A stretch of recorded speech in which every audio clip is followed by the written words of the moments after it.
This amendment is germane, in fact, to the bill in chief because the bill in chief deals with climate resiliency, and this bill would repeal the statutory requirement for a statewide cap and invest program, one of the pillars of New York's Climate Act, a law which threatens reliability and resiliency throughout our energy sector.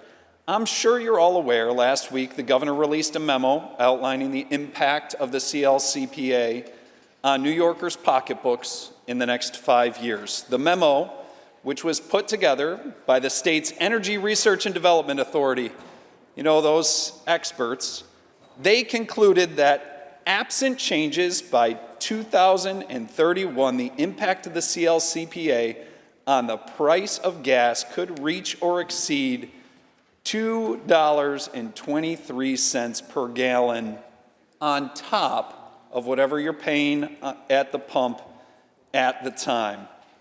At today's price of gas, that would mean New Yorkers would be paying $5.25 a gallon. Upstate natural gas and oil households would see a cost increase of $4,100 a year. And New York City would see a natural gas household increase annually of $2,300 per year per home. Small and medium commercial businesses could expect utility costs to increase by as much as 46%. New Yorkers are already experiencing skyrocketing utility bills. They cannot afford $350 a month additionally on their household utility bill.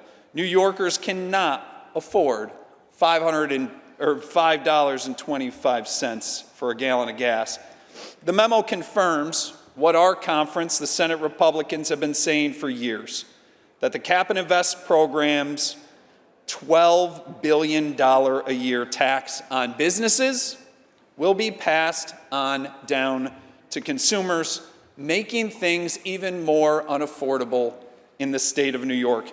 While I'm encouraged to see the governor has finally realized that what our conference has been saying about this cost for years, New Yorkers cannot afford the Climate Act's unrealistic and costly green energy mandates. I hope my colleagues across the aisle will join me in repealing this costly program.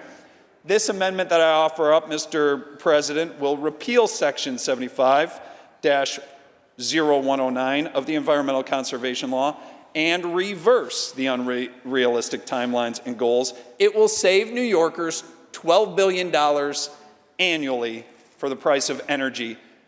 In a moment, the President of the Senate will say, we're voting on the procedures of the House and not on the amendment that I'm offering up. People do not want technical excuses from any of us.